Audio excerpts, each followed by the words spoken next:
আমার বাবা আমাকে গাছ উঠিয়ে দিচ্ছে, আমার খুব মজা লাগছে। কেউ গাছ উঠেছিলেন? আসসালামু আলাইকুম, welcome back to Humasha page and channel. সবাই কেমন আছেন? আশা করি সবাই ভালো আছেন। আজকে হুমাশার নতুন একটা ব্লগে আপনাদের সবাইকে স্বাগতম। শুক্রবার হলেই হুমাশার মনটা আশপাশ শুরু করে দেয় একটু বাইরে যাওয়ার জন্য। এর জন্য ওর বাবা আজকে ওকে নিয়ে ময়মনসিংহের সবচেয়ে জনবহুল জায়গা জয়নুল আবেদীন পার্ক, সেখানে চলে এসেছি আমরা। জয়নুল আবেদীন পার্কের বিশেষত্ব হচ্ছে এখানে সারা বছরই একটা উৎসব মুখর পরিবেশ লেগে থাকে। আর আমরা এসে দেখলাম এখানে তো এখনো বৈশাখ শেষই হয়নি, বৈশাখীর মেলার ক্ষুদ্র ক্ষুদ্র অংশ বিশেষ এখনো রয়ে গেছে জয়নুল আবেদীন পার্কে। এখানে এসে দেখলাম বিভিন্ন ধরনের ছোট ছোট দোকানগুলো রয়েছে। এখানে আছে বিভিন্ন ধরনের কসমেটিক, খেলনা, তারপর মাটির বিভিন্ন ধরনের জিনিসপত্র। অনেক সুন্দর সবগুলো জিনিস। আমরা এখান থেকে কিছু নেয়ারও চেষ্টা করেছি। মাটির জিনিস দেখতে আসলে ভালো লাগে। এগুলো ছাড়াও তো বাচ্চাদের আকর্ষণ করানোর জন্য বিভিন্ন ধরনের খেলনা ছিল, বিভিন্ন ধরনের কসমেটিক ছিল। এই যে হুমায়শা মনি চুড়ি দেখে তো বসে গিয়েছে চুড়ি নেওয়ার জন্য। ওর চুড়ি অনেক বেশি পছন্দ হয়েছে, সে দেখছে কোন কালারটা ভালো লাগে। তারপর বিভিন্ন ধরনের ফুল ছিল, অনেকেই ফুল কিনছিল ঘর সাজানোর জন্য। অনেক সুন্দর সুন্দর ফুল ছিল সেখানে। আর এখানে সবচেয়ে ব্যস্ত সময় কে পার করছে জানেন? ফুচকাওয়ালা মামারা। তারা এত বেশি ব্যস্ত, কারণ এত বেশি জনগণ ছিল সেখানে। মানুষ সবাই ঘুরতে এসে একটু ফুচকা না খেলে কি হয়? তাই তো আমরাও বসে গেছি ফুচকা খাওয়ার জন্য। হুমায়শা দেখুন এই স্টল গুলো থেকে, দোকানগুলো যে ছিল সেখান থেকে একটা পুতুল কিনেছে। পুতুল কিনে, পুতুলের সেট কিনে সে এত বেশি খুশি।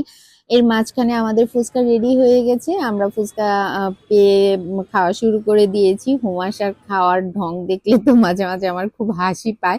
ও ছিঁড়ে ছিঁড়ে প্রথমে খাচ্ছিল, একটু একটু করে নিয়ে। যখন ওর বাবা বলল যে বাবা একটু তাড়াতাড়ি খাও, আমরা আরেকটু ঘুরবো, তখন সে বড় বড় হা করে খাওয়া শুরু করে দিয়েছে। আমাদের খাওয়া দাওয়া শেষ করে পুরো পার্কটা আমরা একটু ঘোরার চেষ্টা করেছি। হুমায়শা ঘুরে ঘুরে এখানে বিভিন্ন ধরনের রাইড দেখেছে।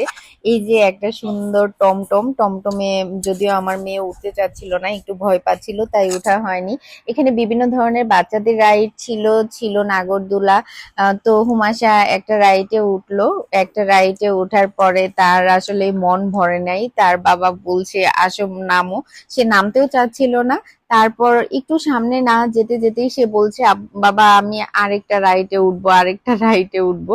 তারপর আর কি টমটম দেখে বললাম টমটমে উঠবা তুমি? সে টমটমে উঠতে ভয় পাচ্ছিল, এর জন্য উঠে নাই। তবে এটা কিন্তু অনেক মজার। তারপর আমরা চলে এসেছি একটা বট তলায়। সেখানে বাবা মেয়েকে গাছের উপরে তুলে দিয়েছে। গাছের উপর, গাছের ডালে বসে হুমায়শা এত বেশি খুশি হয়েছে, সে তো নামতেই চাচ্ছিল না। অনেকক্ষণ গাছের ডালে বসে থাকলো। আমার কাছে তো মনে হচ্ছিল গাছের ডালে একটা বাবুই পাখি বসে আছে। আমার বাবুই পাখিটা গাছের ডালে বসে আছে। তার বাবা কতবার চেষ্টা করেছে নামানোর, সে নামতে চায় না। পরে শেষমেশ নামানো হয়েছে তাকে। ময়মনসিংহের জয়নুল আবেদীন পার্কে আসলে আপনাদের মন এমনিতেই ভালো হয়ে যাবে, কারণ এখানের দুই পাশের দুই দৃশ্য এত বেশিটাই মনোমুগ্ধকর। সবুজের সমারোহ, সবুজের অপার সমারোহের সাথে সাথে কিন্তু রয়েছে এখানে নদীর সুন্দর মনোরম দৃশ্য। আপনারা কিন্তু চাইলে এখানে নৌকা ভ্রমণও করতে পারেন। এখানে ঘন্টা হিসেবে নৌকা দিয়ে ঘোরানো হয়। ইনশাল্লাহ আমরা পরবর্তীতে এসে নৌকা দিয়ে ঘুরবো। আমি সব মিলিয়ে বলবো জয়নুল আবেদীন পার্কে আসলে আপনাদের দারুণ একটা উইকেন্ড কাটবে পরিবার সহ। আর বাচ্চাদের নিয়ে আসলে তো কথাই নেই, বাচ্চারা অনেক বেশি খুশি হয়ে যাবে। সব মিলে আজ এই পর্যন্তই। সবাই ভালো থাকবেন, সুস্থ থাকবেন।